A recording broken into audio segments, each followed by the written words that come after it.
주님의 이름으로 환영하고 축복합니다. 네. 날씨가 좀 쌀쌀하죠? 네, 이렇게 쌀쌀한데도 하나님 앞에 나와 예배드리기 위해서 이렇게 먼 곳까지 오신 여러분들을 주님의 이름으로 환영하고 축복합니다. 감사합니다. 기도드립니다. 아버지 하나님 감사합니다. 오늘도 이렇게 원근같이 해서 하나님께서 택하여 주신 사랑하는 하나님의 귀한 자녀들이 아버지 앞에 이렇게 나와 예배를 드립니다. 드리는 예배 기쁘게 받으시고 또한 말씀으로 깨달음으로 큰 은혜 내려 주옵소서. 안에 세워주신 종에게도 기름 부어주시고 주의 성령께서 함께하여 주옵소서. 감사드리며 주 예수 그리스도 이름으로 기도하옵나이다. 아멘.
감사합니다. 미국에서 오래전에 있었던 일입니다. 어느 젊은 청년 두 사람이 아주 단짝이었어요. 굉장히 친한 젊은 청년 두 사람이 술집에 술 먹으러 가기 위해서 집에서 동네에서 이제 술집 있는 곳으로 이렇게 걸어가고 있었습니다. 근데 이렇게 가는 길에 교회가 하나 있었어요. 교회 앞에다 이렇게 부흥회를 합니다 하고 현수막을 걸어놨다고요. 가만히 읽어보니까 현수막에 부흥회를 오늘 저녁에 합니다 라고 이렇게 써놔서 한 친구가 야 저기 우리 오늘 술 마시는 건 내일 먹어도 되니까 저기 우리 저녁에 우리 한번 들어가서 예배를 한번 드리자 이러고 한 친구가 얘기를 했다고요. 그러니까 한 친구가 야 부흥회는 뭐 부흥회 지금 우리 술 마시러 가는데 술 마시러 왔으면 술 마시러 가야지. 나 술 마시러 갈래. 가고 싶으면 너 혼자 가. 그래가지고 두 단짝이 술 마시러 갈까 교회를 부흥회를 참석할까 둘이 되게 가다가 결국은 의견의 일치를 보지 못하고 한 사람은 그래 나는 오늘 저녁에 여기 부흥회를 한번 가고 싶어. 그러니까 너는 가서 술 마셔. 그렇게 해가지고 한 친구는 부흥회하는 교회로 들어가서 예배를 드리게 됐고 한 친구는 그날 부흥회 교회로 가지 않고 술 마시러 술집으로 갔다고 그럽니다. 수십 년이 지났습니다. 이 두 친구는 그래도 상당히 친하게 지냈지만 한참이 지나서 이제 각자 인생이 다르고 가는 길이 달라서 이제 친구로서 관계는 점점 멀어지고 소원해지게 되었다고 해요. 수십 년이 지났어요. 이 술집으로 갔던 그 친구가 교도소에 들어가면서 텔레비전을 이렇게 보고 있습니다. 수십 년이 지났어요. 이 친구는 그 이후로 인생이 좀 꼬이고 잘못 풀려가지고 살인자가 되어가지고 교도소에서 수감 생활을 하고 있는 거예요.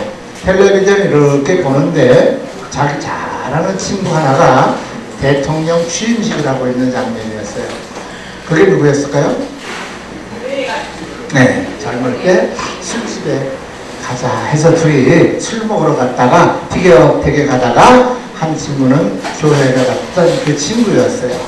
그가 수십 년 뒤에 대통령이 되어서 미국의 22대 대통령이 되어서 대통령 취임식 하는 장면을 텔레비전으로 이렇게 보여주고 있었다 그 말입니다. 아마 교회 오래 다니신 어르신들께서는 이 이야기를 한 번쯤은 들어보셨을 것 같습니다. 네, 들어보신 분들 계시죠? 네, 이 친구가 교도소에 살인자가 되어서 이렇게 눈물을 주르륵 흘리면서 야 저 친구가 그때 나하고 술 먹으러 가자고 할 때 내가 술 먹으러 둘이 갔을 때 교회 가자고 우겨서 나랑 헤어지고 저 친구 교회 갔던 그 친구네 단짝이었으니까요. 젊을 때 아주 가까운 친구였습니다.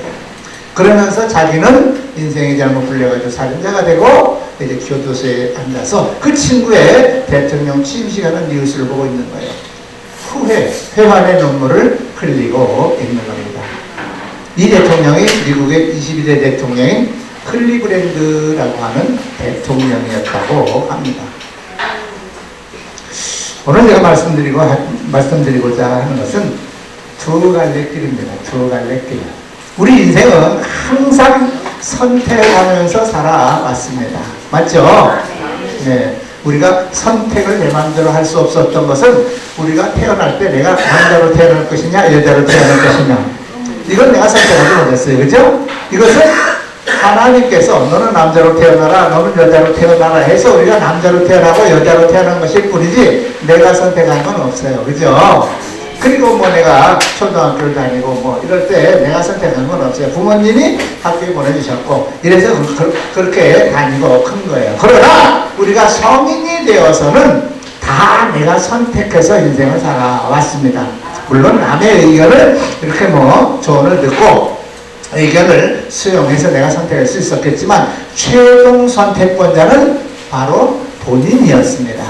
그렇죠? 네. 이제 제일 여러분이 선택을 잘한 게 뭐냐면 아름다운 아내를 맞이한 선택을 잘한 게 제일 잘한 선택이에요. 그죠? 또 어르신들은 멋있고 씩씩하고 돈 잘 벌고 훌륭한 남편 만난 것이 아주 멋있는 선택, 좋은 선택을 한 거예요. 그렇죠? 그렇게 좋은 선택들을 다 하셨죠? 네, 아닌 분들도 더러 계시긴 할 거예요. 그렇지만 보편적으로는 다 정말로 훌륭하고 좋은 선택들을 하고 인생을 사셨습니다. 맞죠? 그런데 우리가 이제 여러 어르신들 이렇게 인생을 다 한평생을 사시면서 야, 내가 과연 선택을 정말 내가 순간순간 평생을 하고 살았는데 내가 정말 좋은 선택을 하고 살았는지 아니면 내가 왜 그때 그런 선택을 하고 이런 선택을 했었으면 내 인생이 훨씬 더 잘 폈을 텐데 라고 후회하는 것도 더러 있을 것이라고 생각을 합니다. 그죠? 내가 그때 그걸 했으면 이 사업 말고 그 사업을 했으면 이것보다 훨씬 그 사업이 더 잘 됐을 텐데 이 직장 말고 저 직장 그때 들어갔으라면 내가 훨씬 더 지금보다 그때 훨씬 더 잘 풀렸을 텐데 뭐 이런 생각을 하실 수도 있습니다. 어쨌든 그 당시로서는 지나고 나서 생각하니까 그런 거지 그 당시로서는 그것이 더 좋은 선택이고 최선의 선택이었다고 생각하였기 때문에 그런 선택을 하고 살아오신 겁니다. 맞죠? 네, 그러나 지나고 보니까 선택이 잘못됐더라 하는 걸 알게 되죠. 우리나라 요즘 시끄러워요. 뭐 대통령을 잘못 뽑았는지 뭐 정치가 어떠는지 막 난리들을 쳐요. 그렇지만 우리가 투표할 때는 그것이 가장 좋은 선택이라고 우리 국민들이 선택을 한 거예요. 그죠? 지나고 보니까 잘못됐다라고 잘못 선택했네 이렇게 되는 거예요. 저는 그런데 잘못 선택했다고 생각하진 않아요. 제가 정치 얘기는 별로 좋아하지 않지만 우리나라 대통령들은 역대 대통령 이승만으로부터 시작해서 현재 문재인 대통령까지 정치 보던 사람은 한 사람도 없어요. 다 잘했습니다. 정치를 못했으면 우리나라가 이렇게 잘 살 수가 없습니다. 1960년대만 해도 어르신들이 한참 젊으실 때죠. 그때만 해도 필리핀, 우리나라가 정말 얕잡아보고 못 사는 나라라고 하는 필리핀 있죠. 필리핀. 우리나라 사람들 여행도 많이 가죠. 필리핀 같은 나라는 1960년대, 70년대 초까지만 해도 우리나라보다 훨씬 잘 살던 선진국이었습니다. 그렇죠?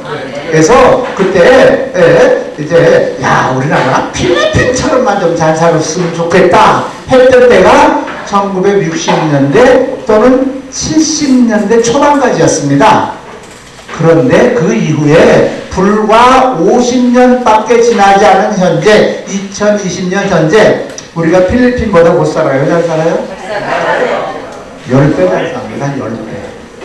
필리핀보다 우리나라가 소득이 10배 높습니다. 그만치 잘 삽니다. 불과 몇 년 만에? 50년 만에. 왜 그럴까요? 정치 지도자가 정치를 잘했다는 뜻이에요.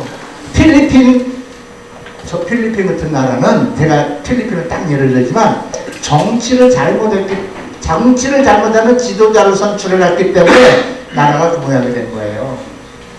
나라가 그 모양이 된 이유가 누구라고요? 정치 지도자 대통령을 잘못 뽑은 거예요. 대통령이 정치를 잘못해서 그런 거예요. 지금 우리나라 뭐 어느 대통령이고 대통령 그만두고 내려온 대통령 정치 잘했다고 하는 대통령 보신 적 있어요? 없어요. 박정희도 죽일 인간이라고 그러고 노태우도 죽일 인간이라고 그러고 전두환도 죽일 인간이라고 그러고 김영삼도 못 죽었죠. 죽일 인간이라고 그러고 다 정치 못했다고 그러죠. 정치 저는 다 잘했다고 생각합니다. 왜? 후진국 우리보다 못 사는 그 사람들을 보면 지도자가 엉망진창이고 자기 배만 불리는 지도자를 세워놨기 때문에 나라가 그 모양이 된 거예요. 우리나라 정치 못하는 지도자를만 세웠다고 다들 난리를 치지만 우리나라 대통령들은 다른 나라 어느 나라 대통령보다 정치 잘하는 대통령을 세웠습니다. 뭐 지금 문 대통령에 대한 평가를 저는 하고 싶지 않아요. 뭐 그분이 잘한다 못한다 그거는 지난 다음에 끝나고 내려온 다음에 역사가 평가할 것이에요. 그러니까 저는 뭐 문 대통령이 지금 잘하고 있다 못하고 딱 그 말씀을 드리려고 하는 게 아니고 우리나라 역대 대통령들은 정치를 다 훌륭하게 잘해서 정말로 헐벗고 굶주린 6.25 전쟁 이후에 정말 외국 사람들이 우리나라 사람 앞으로 50년 지나도 한국은 절대 일어날 수 없는 나라라고 평가했던 나라가 우리나라예요. 우리나라는 도저히 일어날 수 있는 나라가 아니라고 다른 해외에서 다 이야기했던 나라가 우리나라임에도 불구하고 정치 지도자를 잘 세운 거 우리 국민들이 현명했다는 뜻이에요. 이승만 대통령도 정치 잘했고 박정희 대통령도 정치 잘했고 그 다음에 전두환 대통령도 정치 잘했고, 노태우도 정치 잘했고, 김영삼, 김대중 대통령, 노무현 대통령 다 정치 잘했습니다. 못한 사람 아무도 없습니다. 정치를 못했으면 우리나라가 이렇게 잘 살 수가 없어요. 세계 10대 경제 강국이 될 수가 없는 나라예요. 우리나라는. 생각해보세요. 어르신들 나 6.25 겪고 왔잖아요. 6.25 전쟁 끝나고 우리나라 뭐가 있었어요? 아무것도 없었어요. 그죠? 천하가 제점이고 국민들은 헐벗고 굶주리고 배고프고 기술이 있어, 자원이 있어, 돈이 있어 아무것도 없던 나라예요. 이런 나라가 불과 몇십 년 만에 세계 속에 이렇게 우뚝 선 것은 여러분들이 정치 지도자를 잘 뽑아서 그 정치 지도자를 중심으로 해서 국민들이 합심해서 이렇게 잘 살게 된 거예요. 남미나 브라질이나 아르헨티나 같은 나라 60, 70년대만 해도 선진국이었어요. 불과 50년 전만 해도 우리나라가 우러러 보던 나라였다니까요.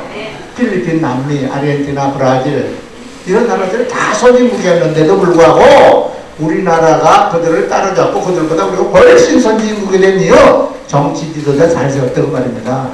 여러분이 세계 정세를 보시면 뉴스를 보시면 남미나 이 아시아 지역에 못 사는 나라들은 다 정치가 부패해서 그런 거예요. 지도자들은 자기만 배만 불고 국민들이 헐벗고 굶주리든 말든 남을 나라 했기 때문에 나라가 그 모양이 된 거예요.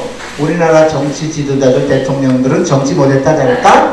다 잘했습니다. 못했으면 우리나라가 이렇게 잘 살 수가 없습니다. 저는 뭐 여기 어르신들만 계시지만 젊은이들한테 제가 꼭 이런 말을 해주고 싶어요. 요즘 뭐 해외조선이다, 못 살겠다, 해외로 이민 가야 되겠다 이런 말들을 젊은이들이 많이 하고 있거든요. 희망이 없다. 그런 사람들요, 저 아프리카나 동남아나 남미에 가서 한 달만 살고 오라고 하면 그 말이 입에서 쏙 들어가 버립니다. 우리나라 같이 잘 살고 살기 좋은 나라가 대한민국 같은 나라가 전 세계 별로 몇 개 없습니다. 저는 해외 여러 나라를 많이 다녀봤기 때문에 그 말을 자신있게 합니다. 우리나라 같이 정말로 살기 좋은 나라가 없어요. 왜 그런지 아세요?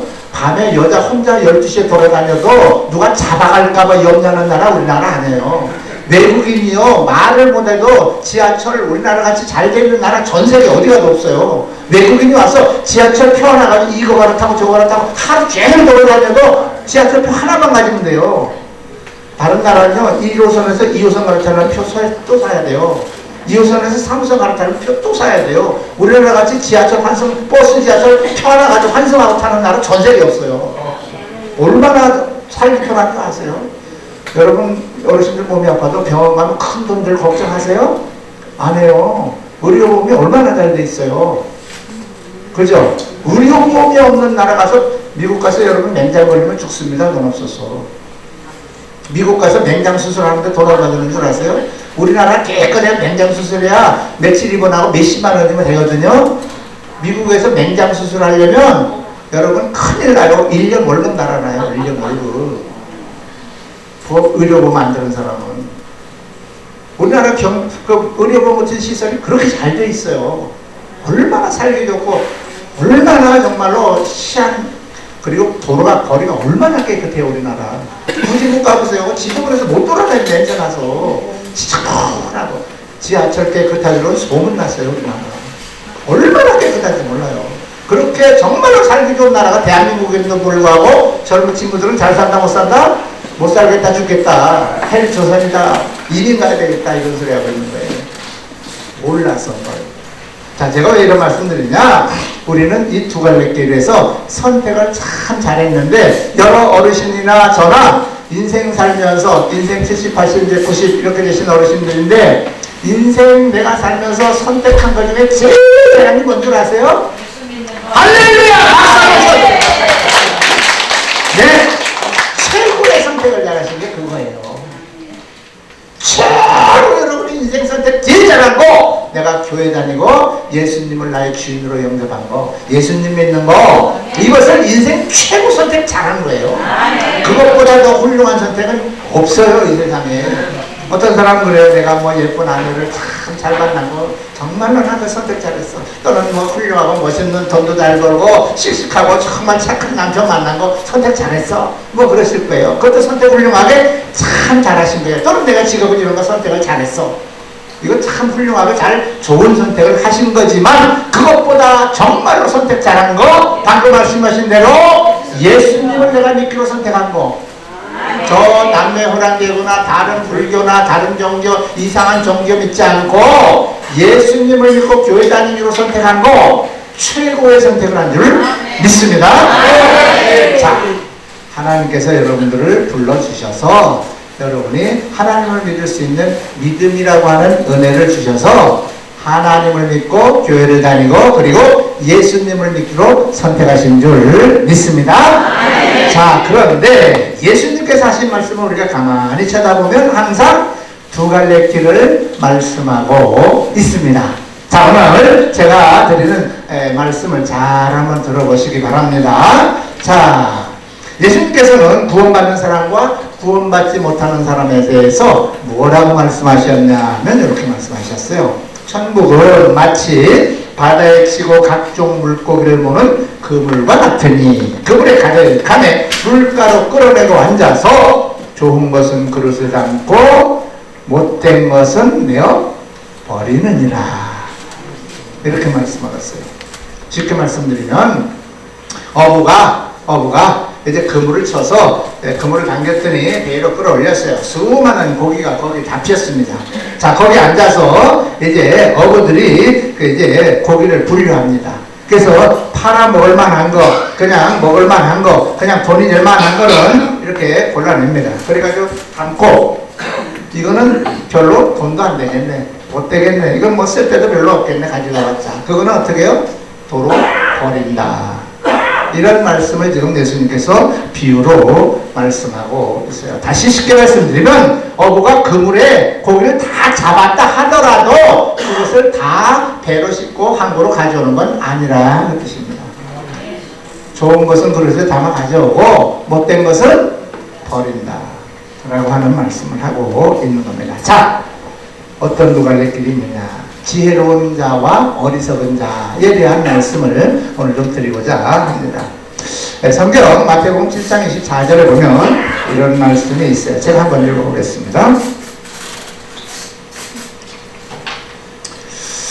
그러므로 누구든지 나의 이 말을 듣고 행하는 자는 그 집을 반석 위에 지은 지혜로운 사람 같으니 나의 이 말을 듣고 행치 아니하는 자는 그 집을 모래 위에 지은 어리석은 사람 같다라고 말씀합니다. 조금 쉽게 설명을 드리면 예수 그리스도께서 이제 많은 가나안 그 당시에 백성들을 모아서 말씀을 가르쳤습니다. 가르치고 나서 마지막으로 결론으로 하신 말씀이 바로 이 말씀이에요. 다시 한번 말씀드립니다. 이제 누구든지 나의 이 말을 듣고 행하는 자는 그 집을 반석 위에 지은 지혜로운 사람 같다. 다시 말씀드리면 예수님께서 가르치신 말씀을 듣고 그대로 행하는 사람, 이해가십니까? 그 사람은 든든한 반석 위에 집을 지었기 때문에 바람이 불거나 태풍이 불거나 비가 와도 그 집은 무너지지 않는다. 그러나 예수님께서 하신 말씀을 듣긴 들었는데 행하지 않는 사람은 모래 위에다 지은 집을 지은 것과 같다. 비가 오고 물이 들어오면 밑에 모래가 든든하지 않기 때문에 바람이 불거나 하면 집이 그냥 무너져 내린다. 이렇게 말씀을 하고 있는 거예요. 우리가 은혜로 구원을 받습니다. 그렇기 때문에 우리가 구원받은 하나님의 백성으로서 하나님께서 우리에게 말씀하시고 예수 그리스도께서 우리에게 가르쳐 주신 대로 우리는 순종하면서 살아야 할 의무와 책임이 주어져 있다라고 하는 말씀입니다. 성경 에베소서 2장 8절에 보면 우리가 믿음으로 구원을 얻었다라고 하였는데 그것은 공짜라고 말씀해 주셨어요. 우리가 믿음으로 구원을 얻는 것은 우리가 무엇을 해서 천국 가는 하나님의 백성이 된 것이 아니라 하나님이 우리에게 나누어 주신 선물이라고 하는 거예요. 여러분은 하나님께서 주신 선물을 다 받아서 그 믿음으로 내가 그 선물을 받아들였기 때문에 여러분은 다 구원이라고 하는 어마어마한 복을 받게 된 것입니다. 그런데 그 믿음을 여러분들은 어떻게 이해하시냐 하는 거예요. 자, 로마서 4장에 보면 이런 말씀이 있습니다. 만일 아브라함은 여러분이 많이 들어보셨죠? 믿음의 조상이라고 하죠. 아브라함이 행위로 의롭다 하심을 얻었으면 자랑할 것이 있으려냐 하나님 앞에서는 없느니라. 아브라함은 행위로 의롭다 하고 구원을 얻은 게 아니라고 하는 말씀이에요. 성경이 무엇을 말하느냐? 아브라함이 하나님을 믿음에 이것이 저에게 의로 여기신 바 되었느니라. 하나님께서 말씀하신 말씀이 뭐냐면 믿음의 조상이라고 하는 아브라함이 무슨 행위를 해서 그가 하나님의 의롭다 여기신 것이 아니라 하나님을 믿음에 하나님을 믿고 뭐 하나님을 어떻게 믿었냐? 쉽게 말씀드리면 하나님이 하신 말씀을 믿음에 이해가셨습니까? 하나님께서 아브라함에게 하신 말씀을 믿었기 때문에 그것이 의롭다 이렇게 말씀하신 거예요. 자, 그럼 아브라함이 하나님께서 무슨 말씀을 하셨는데 무엇을 믿었냐 하는 것이죠. 쉽게 말씀드리면 여러 가지가 있지만 대표적인 것이 이런 거예요. 아브라함의 나이가 99세가 되었어요. 99세. 지금 여기 어르신 중에 99세 이상 된 어르신 계시면 손 좀 한번 들어보세요. 한 분도 안 계시네요. 99세가 된 이 노인이죠. 99세 되면 노인이죠, 그렇죠? 네, 노인인데 이 노인에게 하나님이 더 나타나서 그렇게 말씀하시는 거예요. 너 내년에 내가 너한테 아들을 줄게 그러는 거예요. 몇 살에? 99세. 솔직히 99세 된 노인이 무슨 힘이 있어서 아들 생산할 수 있을까요? 99세 안 되신 어르신들도 생산 능력 없는 분이 많죠, 그죠? 네? 정말 말씀하시기가 좀 쑥스러우신 것 같은데. 다 없대. 아니요, 다 있는 분들도 있어요. 아니, 안 그래요. 99세가 된 이 죽은 것 같은 이 노인한테 나타나가지고 하나님이 그러는 거예요. 너 내년에 아들을 낳을 거야 그러는 거예요. 우리 같으면 만약에 제가 지금 저는 뭐 아직 70까지 뭐 덜 됐지만 제가 한 90 넘었다. 그런데 어떤 사람이 목사님 내년에 아들 낳겠는데요 그러면 이 사람이 지금 나한테 농담하고 있나? 아마 웃고 말 거예요, 그죠? 그럴 거야, 그럴 거예요. 만약에 어르신한테 어떤 사람이 와서 어르신 내년에 아들 보시겠는데요? 그러면 아마 웃길 거예요, 그죠? 이 사람이 좀 나중에 장난하나? 그죠? 그럴 거예요. 99세 된 이 아브라함이라는 이 노인한테 나타나가지고 너 내년에 아들 있을 거야, 그러는 거예요. 근데 아브라함은 우리 같진 않았어요. 하나님이 하셨기 때문에 그 말씀을 그대로 믿고 아멘 그런 거예요. 쉽게 말씀드리면 그거예요. 불가능해요, 우리 생각으로는 전혀.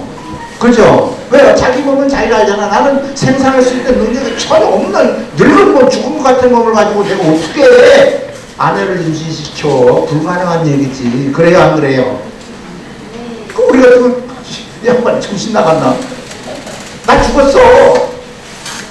쓸데없는 소리 하지 마. 아마 그러고 전혀 농담으로 듣거나 웃기거나 그냥 그러고 말았을 거예요. 근데 아브라함은 그러지 않았어요. 하나님이 말씀하셨기 때문에 그렇게 될 줄 믿습니다. 아멘 그런 거예요. 하나님이 그걸 보고 의롭다 말씀하신 거예요. 쉽게 말씀드리면 여러 가지가 있지만 여러 어르신들이 이해하기 쉬우시라고 제가 이 말씀을 드린 거예요. 전혀 우리 생각으로는 불가능해요. 전혀 가능성이 없는 1%도 불가능해요. 그죠? 전혀 될 수 없어요. 그럼에도 불구하고 우리와 같지 않은 아브라함은 하나님 하신 말씀을 믿었다는 거예요. 그것이 바로 의롭다. 의롭다는 건 뭐예요? 죄가 없다. 죄가 없다. 그 말이 의롭다는 뜻이에요.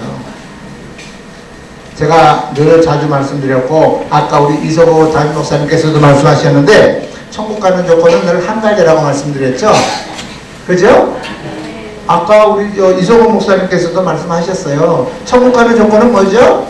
하나만 딱 말씀드리려면 믿음 맞죠. 그런데 정답은 아니었어요. 죄가 없어야 간다고 제가 늘 말씀드렸어요. 아까 이성호 목사님도 그랬잖아요. 우리 죄가 없어서 천국 가는 겁니다. 그러시더라고요. 제가 방에서 들으니까. 그렇죠. 죄가 없어야 가는 거예요. 의롭다는 뜻은 죄가 없다 그 뜻이에요. 이해가셨습니까? 여러분들은 죄가 있어요 없어요? 죄 많죠 그죠? 다 죄 있어요 그래요. 죄 없는 사람 한 사람도 없죠. 내가 죄 없다 하면 거짓말쟁이래요 성경은. 그러니까 인간은 누구나 다 죄가 있는데 그 죄를 없애하는 방법이 바로 예수 그리스도를 믿는 거예요. 맞죠? 그래서 예수 그리스도를 믿는 그 믿음 때문에 우리가 아브라함처럼 의롭다 하면 의롭다라고 인정해 주시는 거예요. 다시 말씀드리면 의롭다는 말씀은 죄가 없다. 우리는 그래서 의롭다라고 불러주시고 인정해 주셔서 죄가 많은 우리가 죄가 없어진 겁니다. 왜요? 믿어서. 무엇을 믿어서? 예수 그리스도가 우리의 죄를 다 용서해 주셨다고 하는 그 사실을 믿어서. 안 믿는 사람들은 그걸 믿어요 안 믿어요? 안 믿잖아요. 그 말을 전혀 농담으로 듣거나 웃기네 말도 안 돼. 그러면서 믿지 않잖아요. 마치 아브라함이 99세가 되었을 때 내년에 너 아들 낳을 거야 했을 때 우리 같으면 웃기네 정신 나갔네 농담하니? 우리 같으면 그럴 거 아니에요. 안 믿잖아요. 지금 불신자들도 똑같아요. 죽으면 천국도 있고 지옥도 있어. 믿어요 안 믿어요? 안 믿어요. 죽으면 끝이 무슨 천국도 지옥 있어. 이젠 한 끝이야. 그냥 죽으면 끝이야. 아무것도 없어지는 거야. 이렇게 해서 안 믿죠 그죠? 근데 어르신들은 지금 천국이 있다고 믿어요? 네. 지옥이 있다고 믿어요? 네. 그걸 믿기 때문에 여러분들은 지옥 가기 싫어서 예수님을 믿는 거예요. 맞습니까? 이 두 가지 길에서 천국 가는 사람과 지옥 가는 사람이 명백하게 갈라진다는 사실이죠. 여러 어르신들은 다 예수 그리스도를 믿고 천국 가게 되었습니다. 얼마나 감사한지 몰라요 그죠? 그 한 가지만 생각해도 우리는 인생 즐거운 거예요. 이 세상에 결국 잘 산다 못 산다 뭐 높은 자리 올라갔다 뭐 돈이 아마 많다 뭐 온갖 부귀영화 다 누려봤자 지옥 가면 그 인생은 실패한 인생이죠. 맞죠? 얼마나 살 건데요? 120년 이상 살 어르신들이 별로 없어요 그죠? 깨끗 사셔야 오래 사셔야 아무리 많이 가지고 누려야 다 쓰지도 못하고 120세 안에 결국은 숨을 못 춘다. 그 다음에는 천국이 있고 지옥이 있는데 안 믿는 사람들은 어디로 가요? 지옥으로 가잖아요. 두 갈래길 딱 주머니 딱 감는 순간 놓이는데 내 맘대로 가져요. 그게 누가 지옥 가고 싶어요? 눈 딱 감으면 벌써 천국 지옥이 눈앞에 보이는데 지옥 가고 싶은 사람은 아무도 없을 거예요. 안 믿는 사람도. 죽고 나서 숨 떨어지면 내 맘대로 그걸 정할 수 있어요? 없어요? 없어요 절대로. 지금 어르신들이 살아계셨을 때 지금 저 밖에 있는 사람들이 숨 쉬고 말하고 밥 먹고 살아있을 때 그것을 자신이 결정하는 거예요. 숨 떨어지고 나면 결정할 수 있어요? 없어요? 숨 떨어지고 나면 결정할 수 있는 시간은 때가 늦었습니다. 그렇기 때문에 우리가 살아있을 때 한 사람이라도 주님 앞으로 인도해서 그분들을 우리와 함께 천국 데리고 가야 할 책임과 의무가 먼저 천국 가게 된 저와 여러분에게 있다. 그 말씀입니다. 이 두 갈래 길에서 여러분들은 천국 가게 되었으니까 정말로 축복합니다. 그러나 여러분들 주변에는 아직도 저 사람이 좀 이따 죽으면 언제 죽을지 모르죠. 죽는 거는 젊다고 빨리 죽고 나이 많다고 빨리 죽고 젊다고 늦게 죽는 거 아닙니다. 맞죠? 나이가 많아서 먼저 빨리 죽는 건 절대 아니에요. 오히려 요즘은 젊은 사람들이 더 빨리 죽어요. 젊은 사람들이 왜 더 빨리 죽는 줄 아세요? 스트레스도 많이 받고 사회활동을 많이 하기 때문에 그런 거예요. 어르신들은 사회활동을 많이 안 하시죠? 그죠? 집에 계시거나 그냥 이렇게 가까운데 그냥 산책이나 하시거나 볼일보러 조금씩 가끔 다니지만 젊은 사람들은 매일 출퇴하고 매일 돌아다니잖아요. 그래서 어르신들보다 젊은 사람이 죽을 때는 빨리 죽어요. 더. 그러니까 나이가 젊다고 난 오래 산다 생각하면 착각이에요. 언제 죽을지는 아무도 몰라요. 그건 하나님만 아시는 거예요. 우리 생명의 주인은 하나님이시기 때문에 오늘 저녁에라도 잠자다가 내일 아침에 안 일어나면 천국에 간 거예요. 맞죠? 그건 젊어도 그런 거고 연세가 많아도 그런 거고 그건 아무도 모른다니까요. 그렇기 때문에 언제 죽을지, 언제 하나님 우리의 생명을 거둬가실지 모르기 때문에 내 옆에 내 일가 친척, 내 친구, 아는 사람들을 주님 앞으로 인도해야 될 책임이 저와 여러분에게 주어진 거예요. 이게 하나님을 먼저 믿은 우리들에게 하나님의 명령하신 전도의 명령이에요.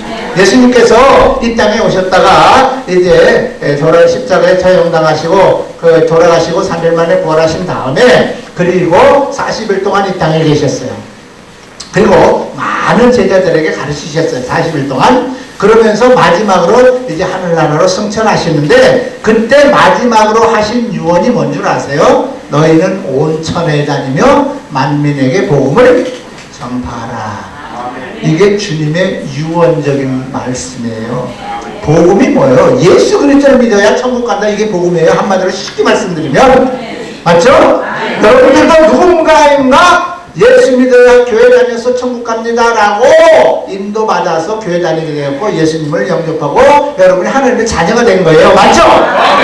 그러면 여러분들도 이제 여러분 주변에 믿지 않는 누군가를 나를 누군가 인도해줬던 것처럼 여러분들도 인도해야 될 책임이 있는 거예요. 이게 족보라고 해요. 족보. 나에게서 족보가 끝나면 안 돼요. 내 뒤로도 예수 믿는 사람 대를 나도 물려줘야 될 거 아니에요. 그죠?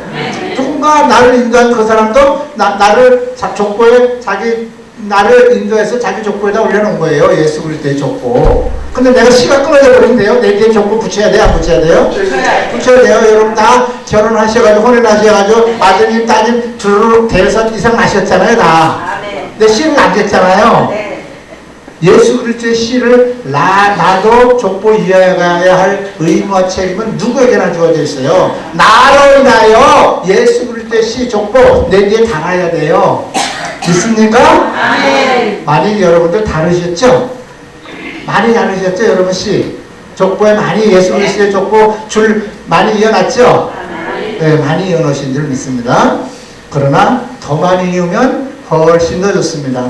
여러분이 천국 가면 이 땅에서 이제 예수 그리스도를 믿고 영접하고 예수님의 말씀대로 이제 순종하며 사는 그 이제 신앙의 모습, 신앙의 헌신 그것에 대하여 이제 상을 받게 돼요.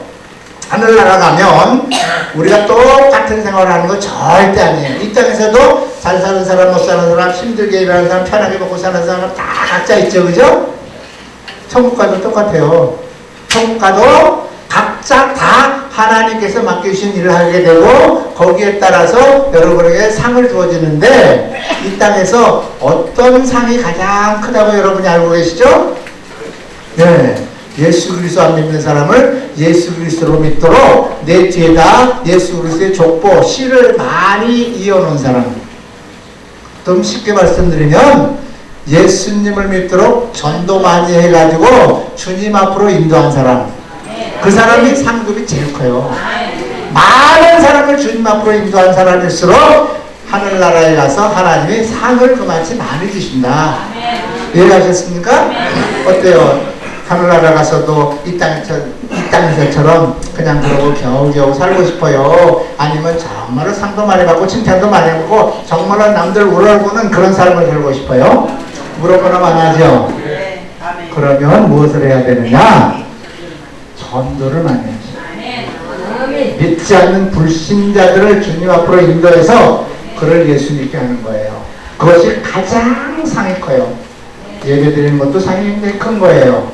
찬양 드리는 것도 상이 큰 거예요. 그러나 하나님 나라 하늘나라에서 가장 많은 상을 받는 것은 불신자들을 주님 앞으로 인도하여 예수 그리스도 믿도록 하나님의 천국 자녀 만드는 것, 그래 여러분이 쓰임 받는 것, 그것이 가장 큰 상을 받습니다. 어때요? 천국 가서도 좀 이 땅에서는 좀 힘들고 어렵고 고통스러운 한평생을 산다 할지라도 천국 가서는 좀 남들보다 좀 우러러 보이고 싶고 떵떵거리며 살고 싶은 생각 없으세요? 그죠? 네, 천국 가서도 다 대우가 달라요. 절대 똑같이 대우받는다고 생각하시면 큰 오산이에요. 천국 가도 대우가 다 다르다. 이 땅에서 일을 얼마나 많이 했느냐, 얼마나 하나님께 순종하며 하나님께서 기뻐하시는 일을 행하며 살았느냐에 따라서 여러분들은 상을 받습니다. 이것이 바로 두 갈래 길이에요. 그냥 대충 뭐 천국에서도 이 땅에서 같이 그냥 그럭저럭 살 것인지, 아니면 이왕 이 땅에서 한평생 살다 가는 거, 내가 이 땅에서는 정말 내가 성공 못하고 돈도 많이 없고 그냥 떵떵거리고 내가 한번 살아보지도 못했지만 천국에 가서만큼은 내가 좀 떵떵거리고 살아보고 싶다. 이런 한번 소망을 한번 가져보시기 바랍니다.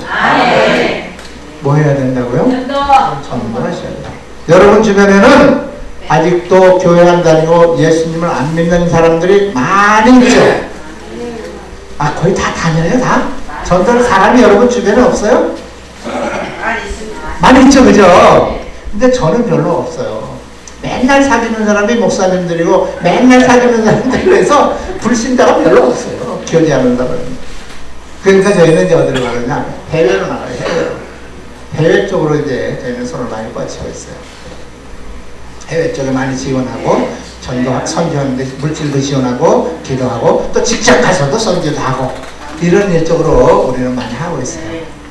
여러분들은 뭐 그렇게 못하신다 할지라도, 여러분 주변에 친구라든지 친척이라든지 여러분의 가족이라든지 아직도 주님을 영접하지 않은 그런 사람들이 많이 있을 줄 저는 생각을 해요.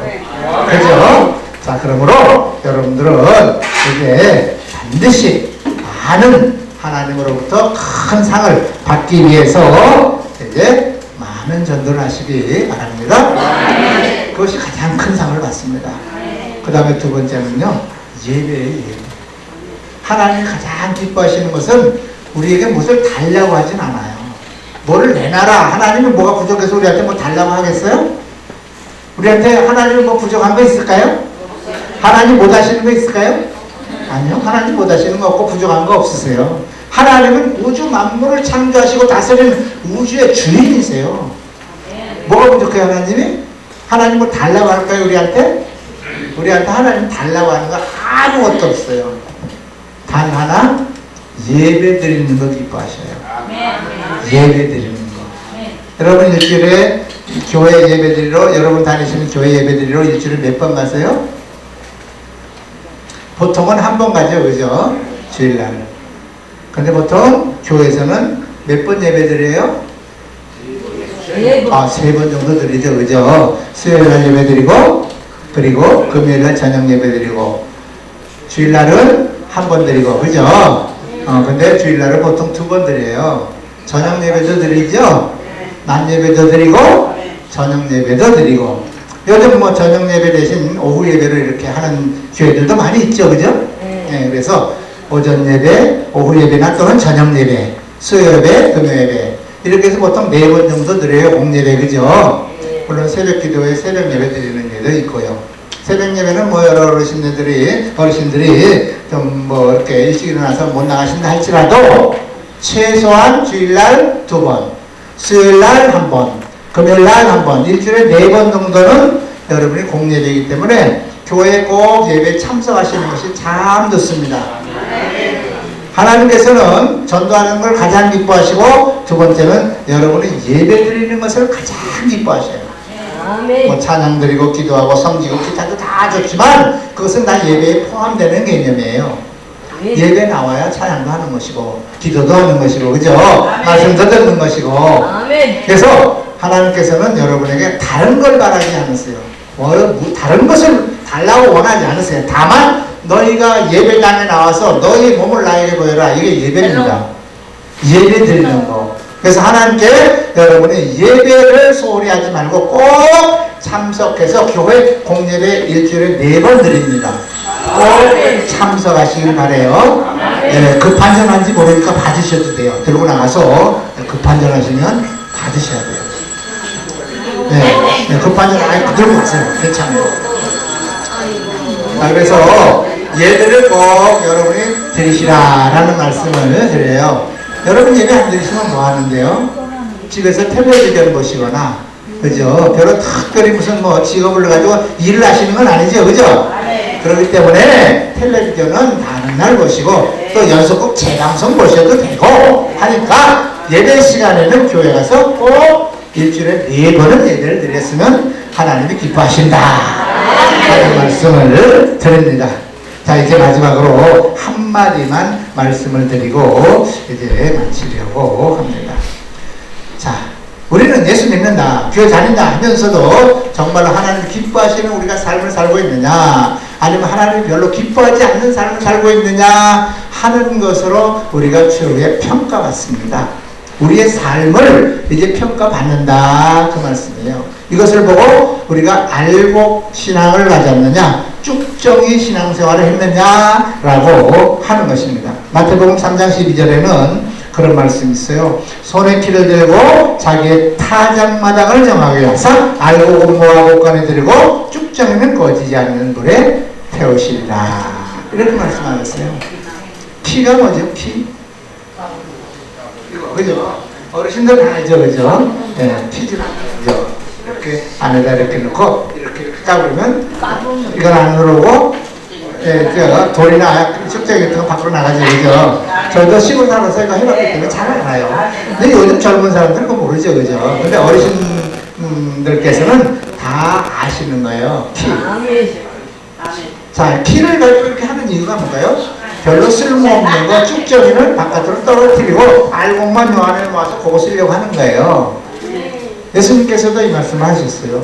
손에 키를 들고 자기 타작마당을 정하게 하사 알곡은 모아 곳간에 들고 쭉정이는 꺼지지 않는 불에 던진다. 쭉정이가 뭘까요? 겉만 번들이하고 속은 텅 비어서 쓸모가 없는, 곡식이 없는, 먹을 게 없는 그것을 얘기하는 거예요. 그걸 보고 쭉정이라고 그러죠, 그죠? 쭉정이는 다 보여요. 똑같습니다. 우리가 신앙생활을 잘해서 주님 기뻐하시는 알곡을 안에 꼭 채워야만이 주님이 곳간으로 들여가시는 거예요. 그냥 믿는다라는 말만 하고 신앙생활하는 아무런 속에 열매가 차 있지 않으면 그건 쭉정인 거예요. 이해가셨어요? 쭉정이가 되면 버린다. 이게 예수님의 말씀이에요. 그래서 이 타작마당에 들어왔다, 키 안에 다 들어왔다 하더라도 전부 다 알곡은 아니라고 하는 것을 우리가 깨달아야 됩니다. 과연 나는 알곡인가 쭉정인가, 그거는 우리가 몰라요. 사람은 알 수가 없어요. 그건 누가 아신다? 하나님만 아셔요. 그리고 본인이 알아요, 본인.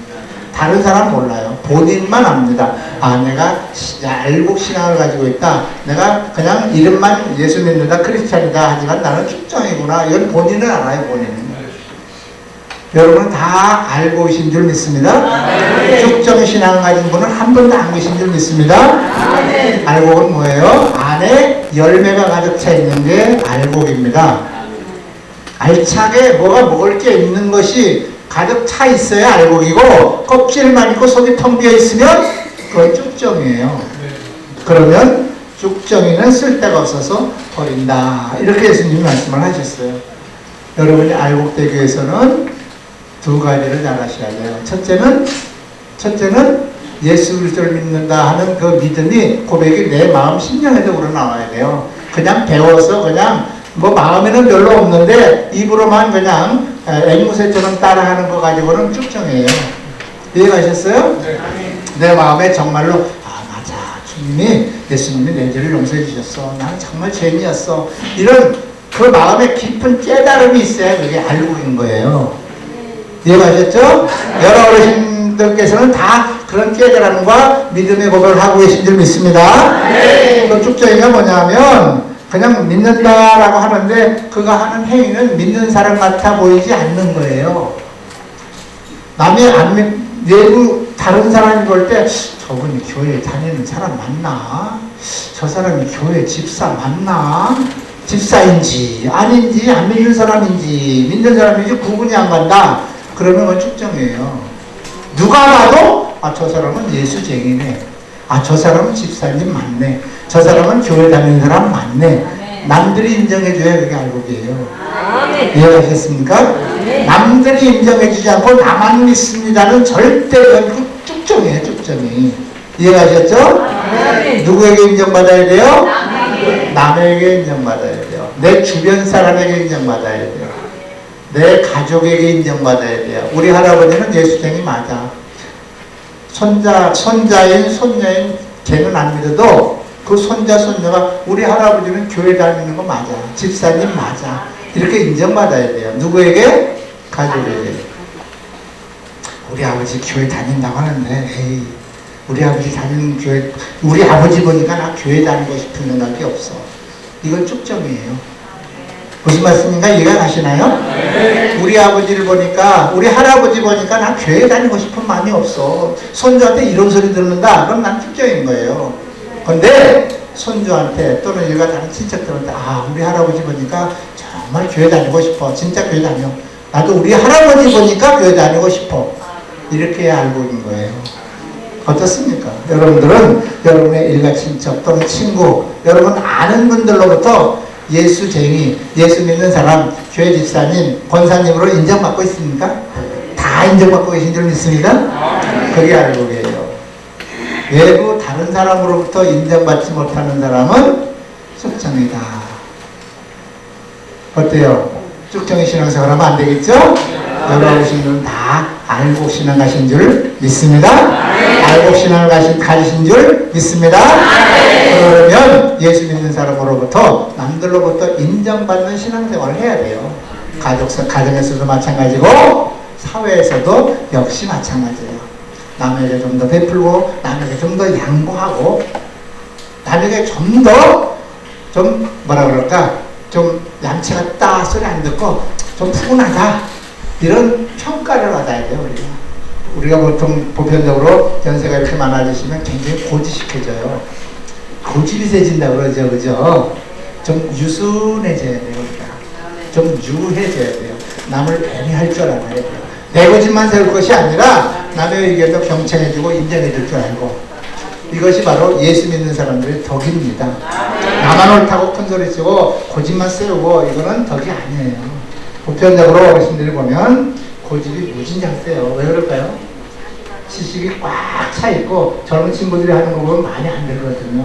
저도 그래요. 저도. 왜 여러 어르신들 말씀드린 게 아니라 제가 그렇다고 말해요. 저도 우리 아들 딸들 보면 아빠! 맨날 그래요. 아빠 그거 아니거든요. 뭐야? 이거 맞지? 아들하고 딸하고도 이렇게 말을 좀 자주 해요. 어르신들 보고 말씀드린 게 아니라 제가 그렇다 그런 말씀 드리는 거예요. 요즘 젊은이들은요 우리보다 훨씬 똑똑하고 훨씬 많이 배웠고 훨씬 잘났어요. 오히려 우리는 아이들한테 배우고 살아야 돼요. 그렇죠? 그래서 아이들에게도 우리가 그래야 인정받습니다. 내가 나이 먹었다고 어른이라고 고집만 피우면 아이들이 인정 안 해요. 그죠?